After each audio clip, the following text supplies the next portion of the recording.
ইমাম হুসাইন বলেন, না না, আমি হজের ভাষণ দেওয়ার জন্য আসি নাই। আমার নানা জান আমাকে যে ওয়াদা করিয়েছিলেন, ওই ওয়াদা রক্ষা করার জন্য আমি আসছি। সুতরাং আমি এই হজের ভাষণ দিব না, আমি এই হজের ভাষণ দিব না। কারণ হজের চাইতে তোমরা হজ আদায় করবা কাবা তাওয়াফ করে করে, তোমরা এই হজ আদায় করবা কাবা তাওয়াফ করে, আর আমি ওই কাবাকে রক্ষা করার জন্য ইরাকের কুফায় যাব। সুবহানাল্লাহ। তোমরা কাবা তাওয়াফ করবা হজ করার জন্য, আর আমি কাবাকে রক্ষা করার জন্য কুফায় যাব। আমার জন্য এটাই গুরুত্বপূর্ণ। এই কথা বলে ইমাম হুসাইন কুফার উদ্দেশ্যে রওনা হয়ে যাবেন। অনেক সাহাবায়ে কেরাম বাধা দিলেন, আকুতি মিনতি করলেন, কারো বাধা তিনি শুনলেন না। লাস্ট পর্যায়ে যখন সাহাবায়ে কেরাম বড় বড় কয়েকজন সাহাবী এসে বললেন আপনি যাবেন না, এমনকি ইমাম হুসাইনের বোন জামাই পর্যন্ত এসে বললেন, ওই সময় বললেন, তাহলে আপনারা শুনে নেন, আমি গত রাত্রে আমার একটা স্বপ্ন দেখেছি, যে স্বপ্নের মধ্যে আমার নানা জানে সে আমাকে এমন কিছু কথা বলেছেন, এমন কিছু বাণী শুনিয়েছেন, যেই বাণী শোনার পরে আমি ইমাম হুসাইন কুফা যাওয়া ছাড়া আর কোনো রাস্তা নাই।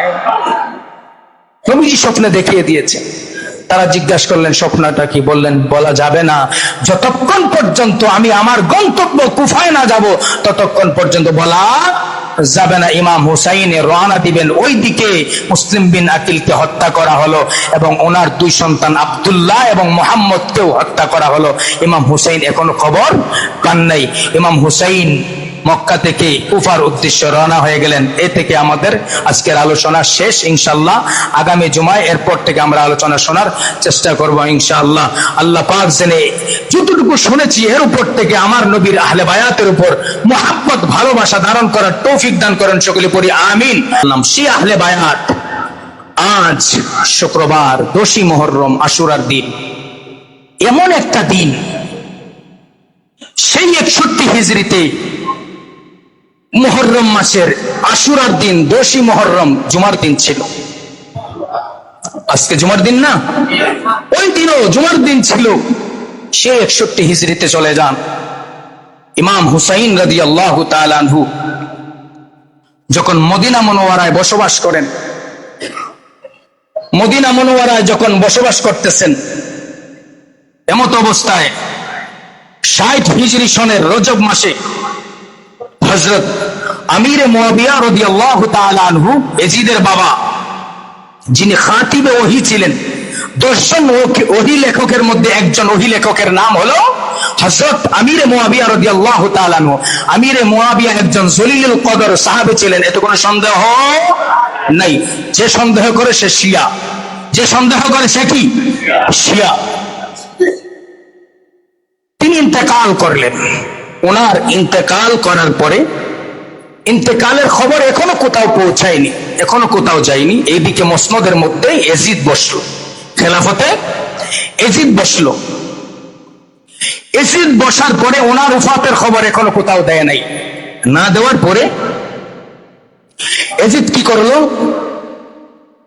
সে চিন্তা করলো হযরত ইমাম হুসাইন রাদিয়াল্লাহু তাআলা আনহু, হযরত আব্দুল্লাহ ইবনে জুবাইর, হযরত আব্দুল্লাহ ইবনে ওমর প্রমুখ অসংখ্য বড় বড় সাহাবায়ে কেরাম সহ যারা ছিলেন, তাদের কাছ থেকে যদি আমি ইয়াজিদ বায়াত না গ্রহণ করতে পারি, তাহলে এই খেলাফত, এই মসনদ ধরে রাখা আমি ইয়াজিদের পক্ষে সম্ভব না।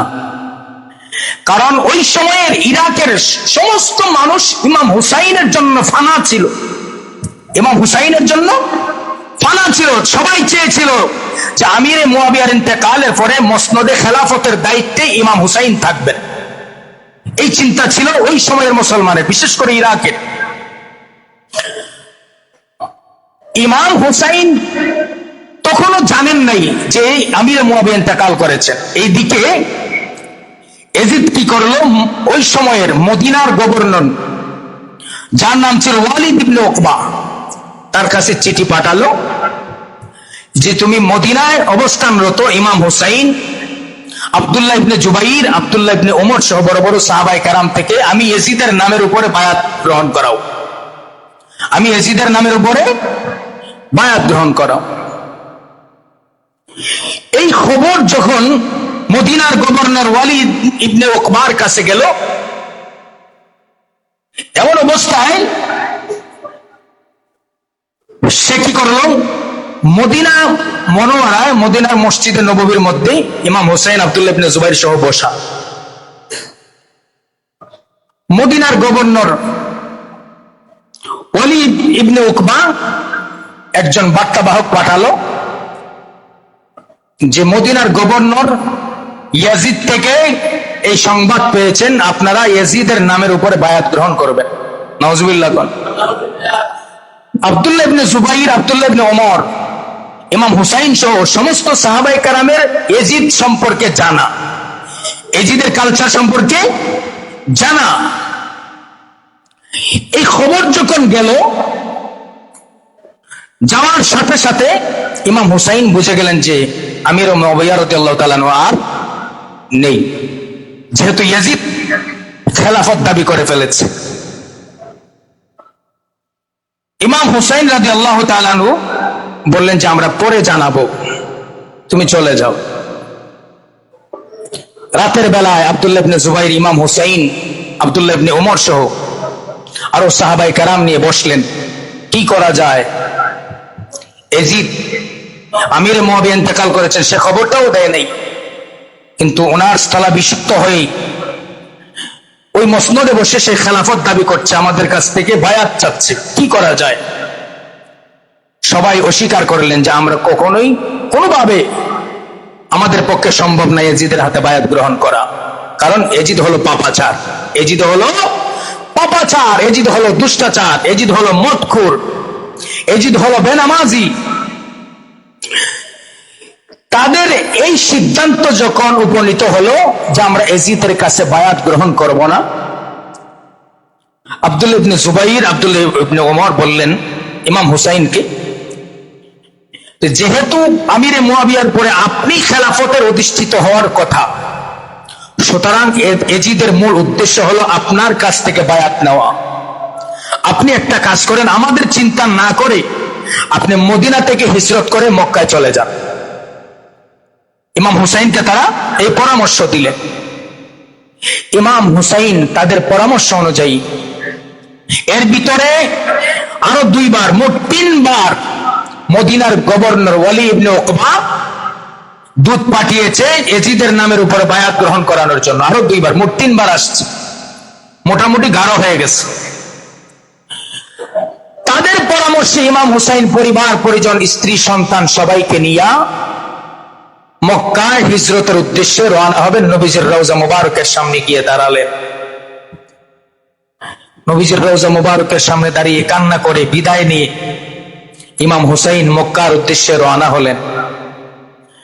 মক্কায় যখন গেলেন, মক্কার মানুষ ইমাম হুসাইনকে দেখার পরে খুশিতে আনন্দে আত্মহারা হয়ে গেছে, কারণ তখন জিলহজ মাসের সময় হয়ে গেছে, হজের মৌসুম। যে ইমাম হুসাইন আসছেন, এবার আরাফার ময়দানে ইমাম হুসাইন ভাষণ দিবেন। সবার আশা ইমাম হুসাইনের ভাষণ, নবীজির আওলাদের ভাষণ আমরা শুনবো। এই দিকে ইমাম হুসাইন রাদিয়াল্লাহু তাআলা আনহুর কাছে ওই ইরাকের কুফা থেকে চিঠি আসতে লাগলো।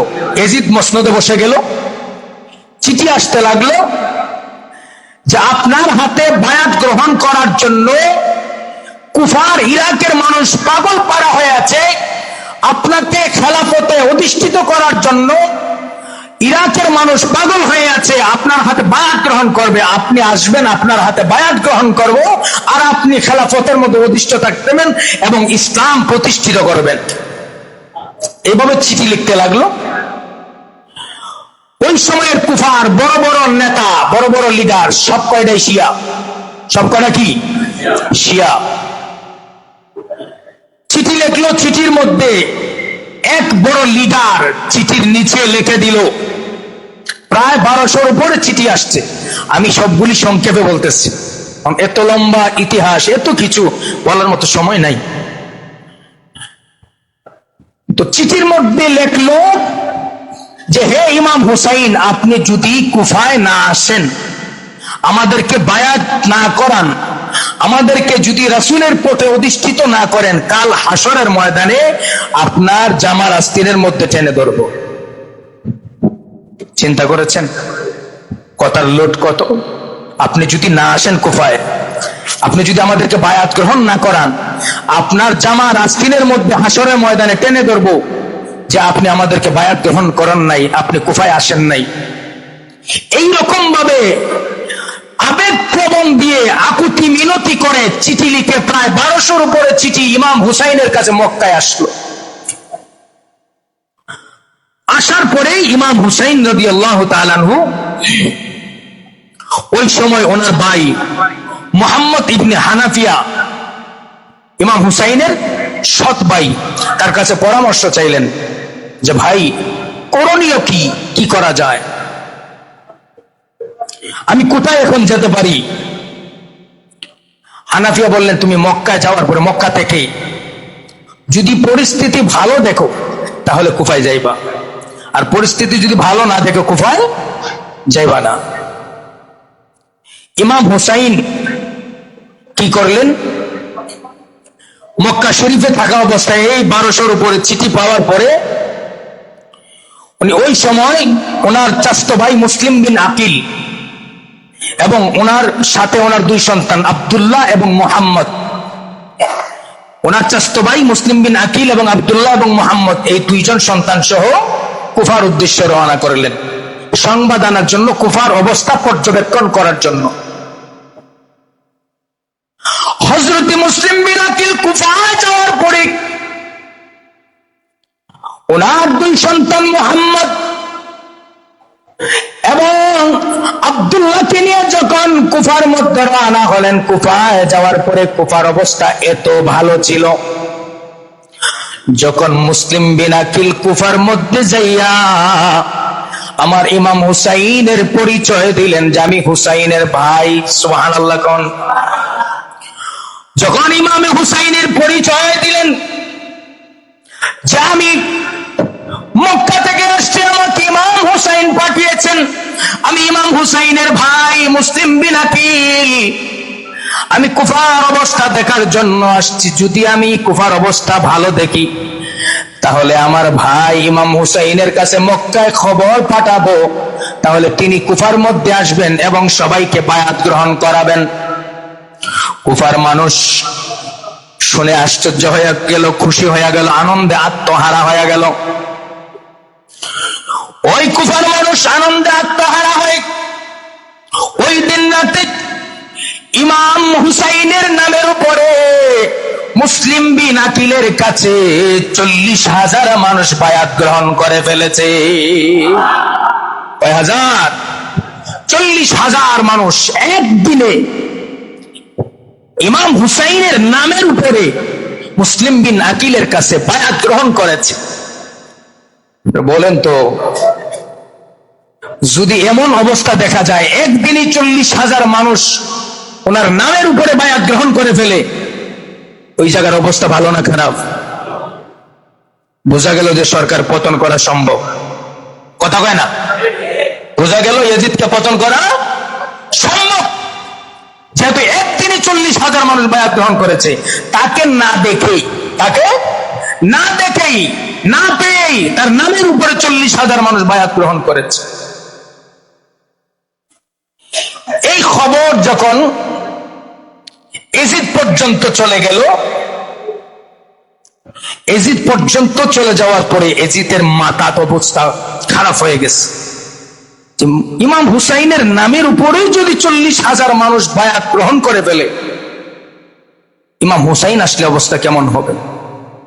সে চিন্তা করলো মুসলিম বিন আকিলকে হত্যা করো। নাউজুবিল্লাহ কোন। মুসলিম বিন আকিলকে হত্যা করো। মুসলিম বিন আকিলের হত্যার পিছনে অনেক লম্বা ঘটনা, অনেক রহস্য আছে সেখানে। শেষ পর্যায়ে মুসলিম বিন আকিল ওই সময়ে মানুষদেরকে নিয়ে যখন আস্তে আস্তে আস্তে আস্তে আস্তে ইমাম হুসাইনের প্রতি মানুষের ভালোবাসা, মানুষকে ইমাম হুসাইনের দলে আনতেছেন, এমত অবস্থায় মুসলিম বিন আকিলকে হত্যা করার জন্য এজিদ তার দলবল দিয়ে ওই সময়ের গভর্নরকে দিয়ে নীল নকশা এঁকে নিল কিভাবে মুসলিম বিন আকিলকে হত্যা করা যায়। একদিন মুসলিম বিন আকিল এশার নামাজের মধ্যে গেলেন, ওইদিকে এজিদের পক্ষ থেকে গভর্নর ঘোষণা দিল, মুসলিম বিন আকিলের সাথে যদি কাউকে দেখা যায়, কেউ যদি মুসলিম বিন আকিলের কাছে ইমাম হুসাইনের নামে বায়াত গ্রহণ করায়, তাহলে ওই ব্যক্তিকে হত্যা করা হবে, বাড়ি ছাড়া হবে, ঘর ছাড়া হবে, তাকে যেখানে পাবে সেখানেই হত্যা করা হবে, যে ইমাম হুসাইনের নামের উপরে বায়াত গ্রহণ করবে। এই ঘোষণা যখন দেওয়া হলো, আস্তে আস্তে ওই মানুষগুলি পিছ ছাড়তে লাগলো, যারা 40,000 মানুষ বায়াত গ্রহণ করেছে। এজিদের পক্ষ থেকে গভর্নর ঘোষণা দিল, যারা এজিদের পক্ষে থাকবে, এজিদের হাতে বায়াত গ্রহণ করবে, তাদেরকে বাড়ি দেওয়া হবে, গাড়ি দেওয়া হবে, নারী দেওয়া হবে, তাদেরকে অর্থ দেওয়া হবে, আর যদি না আসে হত্যা করা হবে। এখন আপনাকে যদি বলা হয় যে আপনি যদি ইমাম হুসাইনের পক্ষে থাকেন হত্যা করা হবে, আর যদি এজিদের পক্ষে যান টাকা দেওয়া হবে, এজিদের পক্ষে যান টাকা দেওয়া হবে, বাড়ি দেওয়া হবে, গাড়ি দেওয়া হবে, নারী দেওয়া হবে, কি করবেন আপনি? কথা বলেন না, কি করবেন? যদি ইমাম হুসাইনের পক্ষে থাকেন হত্যা করা হবে।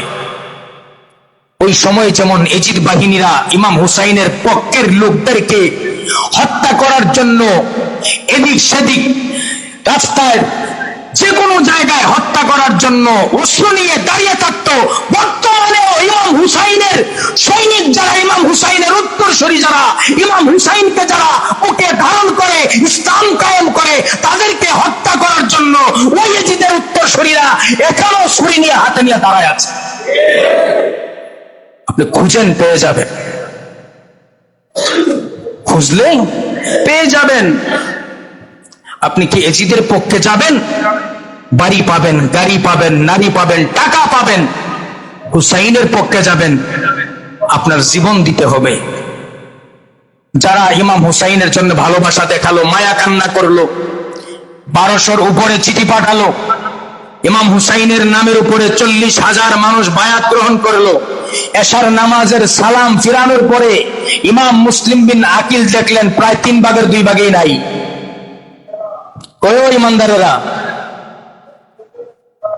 নবীর আহলে বায়াতকে যারা সরাসরি দেখেছে ওই সময়ের ইমানদার, আপনার আমার মতো না, কিন্তু কঠোর ইমানদার। আর এখন তো ফু দেওয়ার আগে যাইবেন গা দৌড়াইয়া। ইমাম মুসলিম বিন আকিল এশার নামাজের সালাম ফিরায় দেখলেন 3 ভাগের 2 ভাগই নাই, গেছে গা। ইমাম মুসলিম বিন আকিলের অন্তরের মধ্যে কষ্ট লাগলো, আরে যারা আমার ভাইয়ের নামের উপরে এত মানুষ বায়াত গ্রহণ করলো, আজকে এরাই আমাকে ছেড়ে চলে যাচ্ছে মৃত্যুর ভয়ে, টাকার লোভে, গাড়ির লোভে, বাড়ির লোভে, নারীর লোভে। বোঝা গেল তারা দুনিয়া লোভী, তারা নবীর জন্য, নবীর আহলে বায়াতের জন্য বিন্দু মাত্র ভালোবাসা ধারণ করে নাই। রাত্র পার হলো, ফজরের নামাজের ইমামতির কাতারে, ইমামের কাতারে দাঁড়ালেন মুসলিম বিন আকিল, সালাম ফিরালেন, সালাম ফিরায় দেখেন একজনও নাই, একজনও নাই, শুধু 2টা কলিজার টুকরা আকাশের চাঁদের মতো আব্দুল্লাহ এবং মুহাম্মদ পিছনে ঘুমায় আছে। সুবহানাল্লাহ কোন? আর সব কোথায় গেছে? চলে গেছে, নবীর পরিবারকে ছেড়ে মৃত্যুর ভয়ে চলে গেছে। অথচ তারাই 1200-র উপরে চিঠি পাঠিয়ে দাওয়াত করেছে। বন্ধুরে আমার,